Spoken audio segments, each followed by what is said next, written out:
Hello good morning दोस्तों। आज हम लोग आगामी 16 जुलाई को 76 का कोर 13 का एग्ज़ाम होने वाला है। जो पेपर का नाम है वो इन्वायरमेंटल ज्योग्राफी यानी कि पर्यावरण भूगोल। तो हम लोग बात करते हैं कि कुछ मोस्ट इम्पोर्टेंट क्वेश्चन के बारे में जो संभावना है कि वो क्वेश्चन आ सकते हैं। उसमें से पहला क्वेश्चन है पर्यावरणीय भूगोल का अर्थ, परिभाषा तथा इसके विषय क्षेत्र का वर्णन करें। इंग्लिश में बोले तो discuss the meaning, definition and scope of environmental geography.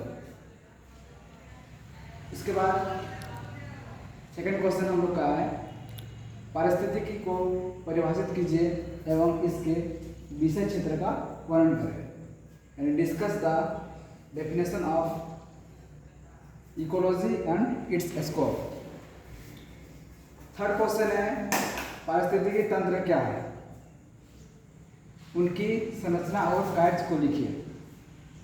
What is ecosystem and discuss its function and structure. Fourth question हम लोग का कि ओजोन परत के क्षरण का मुख्य कारण क्या है एवं इसके क्षरण से होने वाले कारणों का स्पष्ट कीजिए। What are the causes of ozone depletion? उसके बाद फिफ्थ क्वेश्चन है अम्ल वर्षा क्या है, इसके कारणों एवं प्रभाव का उल्लेख कीजिए। What is acid rain? Its causes and effects of acid rain. Sixth question है हम लोग का पर्यावरणीय अवनमन को परिभाषित कीजिए एवं विभिन्न कारणों को वर्णन करें। What is definition of environmental degradation and discuss it's different causes. Seventh में है भूमंडलीय ताप वृद्धि के कारणों एवं प्रभाव को उल्लेख कीजिए।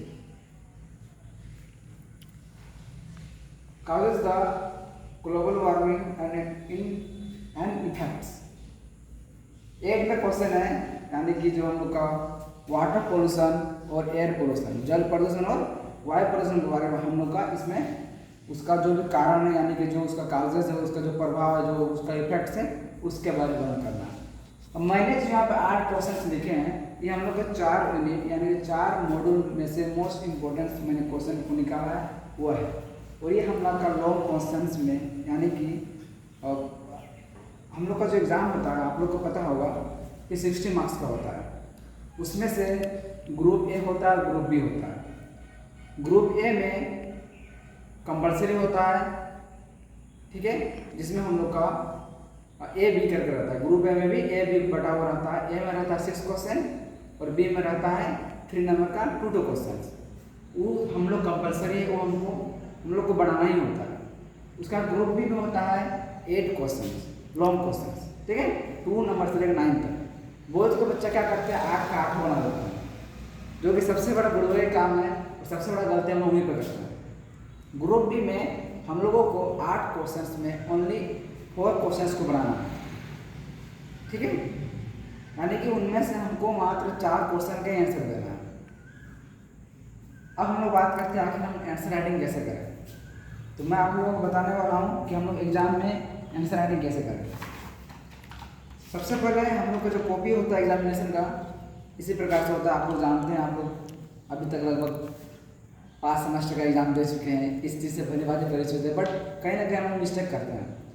तो उस मिस्टेक को मैं आप लोगों को बताना चाहता हूँ कि जैसे कॉपी रहता है तो कोशिश हम लोग करना ये होता है कि फर्स्ट पेज जो होता है MCQ, और MCQ अगर हम फर्स्ट कॉपी का पेज बनाते हैं तो कहीं ना कहीं हम लोग कॉपी का जो प्रेजेंटेशन होता है उसको बहुत ही बेस्ट बनाता है। और प्रेजेंटेशन यानी कि जो हम लोग एग्जामिनर है, जो कॉपी चेक करने वाले हैं, सर है, उनको बहुत ज़्यादा प्रभाव मिलता है। इसीलिए कोशिश कीजिएगा MCQ जो यानी ग्रुप ए का जो हम लोग का वो फर्स्ट से सेकंड पेज है, ये जो फर्स्ट पेज है। लिखने का तरीका ये है कि दोनों साइड में आपको 15 सेंटीमीटर जो स्केल होता है पूरा मार्जिन देना है दोनों साइड पे और बीच में इसके आंसर राइटिंग करना है। तो MCQ इस पेज पे करना है।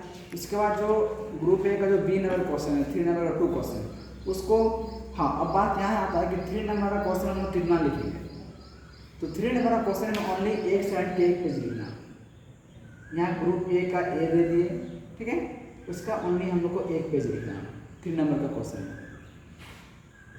बी में भी हम लोग यहाँ लिख दिए, हो गया 3 मार्क्स का। अब आता है ग्रुप बी में कि हम लोग ग्रुप बी का आंसर राइटिंग कैसे करें। तो ग्रुप बी का आंसर राइटिंग में हम लोग को ध्यान रखना है कि उसमें से हम लोग को 4 क्वेश्चन को बनाना है, ठीक है। तो 4 क्वेश्चन में बहुत सारे स्टूडेंट्स को प्रॉब्लम होता है कितना लिखेंगे, कितना पेज लिखना है। तो इसमें आप लोग को पता होगा कि एक क्वेश्चन रहता है हम लोग का 15 नंबर का, सॉरी 12 नंबर का। एक लॉन्ग क्वेश्चन रहता है 12 नंबर का, उसमें से 4 क्वेश्चन बनाना हम लोग को 8 में से।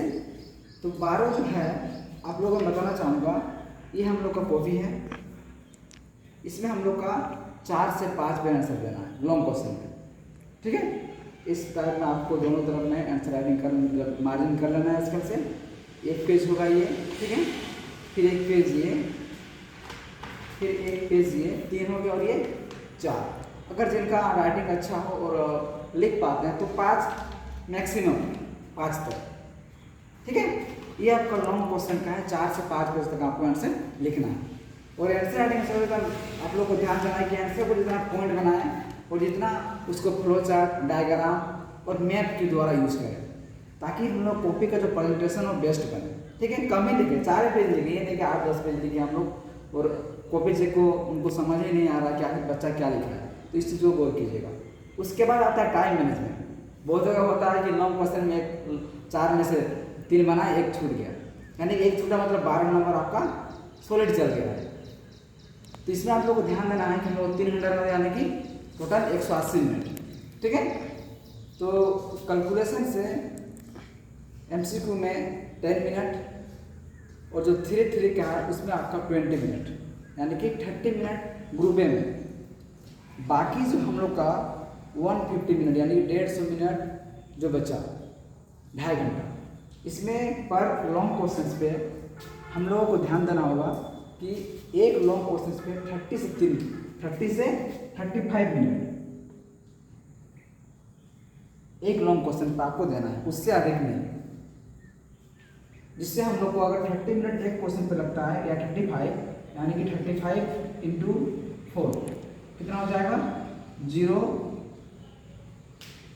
यानी कि 140, यानी कि हम लोग को उधर जो लगा था 30 मिनट ग्रुप ए में, वो इधर लगा 140, कितना हो गया 170, 170 मिनट। बाकी हम लोग 10 मिनट बचा, उस 10 मिनट हम लोग क्या करना है कि लास्ट पे पर कॉपी को रिव्यू करना है कि हम कहाँ पे मार्जिन छोड़े हैं या कहाँ हमको पॉइंट छूट गया है। उस पॉइंट को जब लिखे उसको स्केल से अंडरलाइन करना है ताकि कॉपी का प्रेजेंटेशन बेस्ट रहे। इसी प्रकार से अगर आप हमारे यूनिवर्सिटी एग्ज़ाम को कॉपी का प्रेजेंटेशन बनाइएगा तो हमको विश्वास है कि कॉपी का प्रेजेंटेशन भी अच्छा होगा, आंसर भी अच्छा होगा, और जो हम मोस्ट इम्पॉर्टेंट क्वेश्चन को जो हम बताएं और ये सब अगर आप कीजिएगा तो कहीं हम लोग को 8 क्वेश्चन में से 4 क्वेश्चन फिक्स आएगा ही आएगा, ठीक है। तो आप लोग को वीडियो कैसा लगा, हमारे चैनल को सब्सक्राइब